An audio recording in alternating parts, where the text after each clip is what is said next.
Dear students, today we are going to start our new chapter called Work, Power and Energy. Let's discuss first what do we mean by scientific work.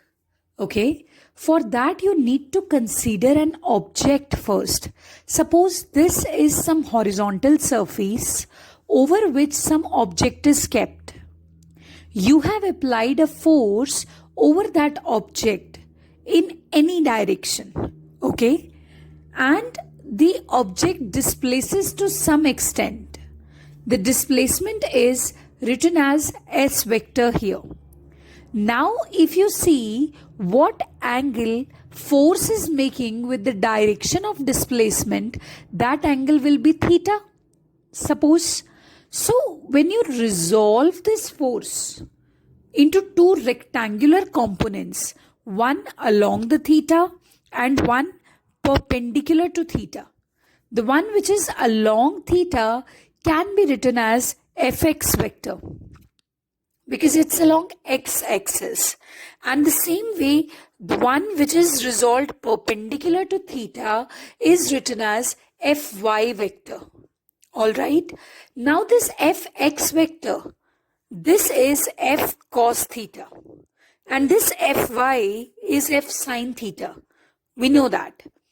Now we know that the work is done in this direction. The displacement covered is along this direction. So this means this whole force is not responsible for this displacement because the displacement is happening horizontally.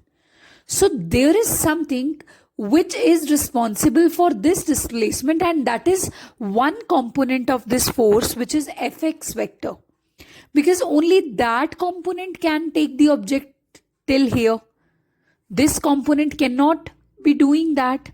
So this means this component, vertical component, it might get balanced with the weight of the body which is acting vertically downwards. Try to get it.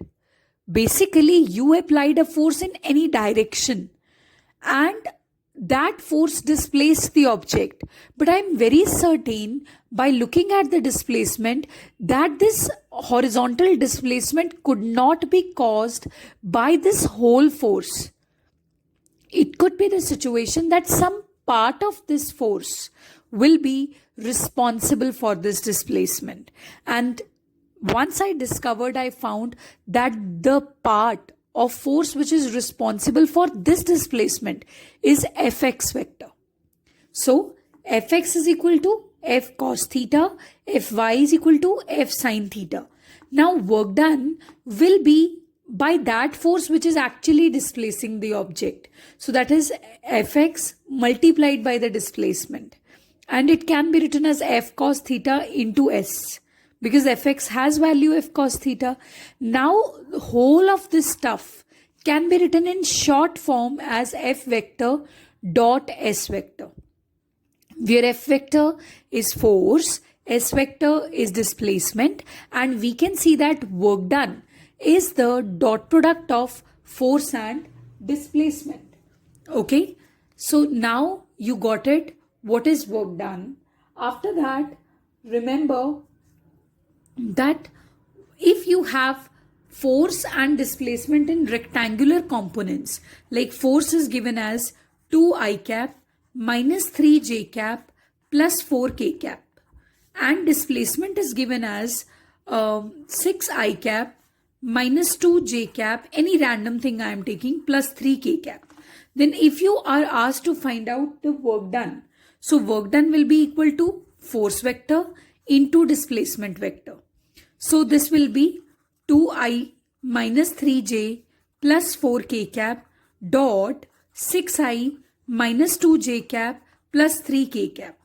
So now you need to take the dot product. You know that dot product is a vector dot b vector equals to magnitude of a, magnitude of b, cos theta.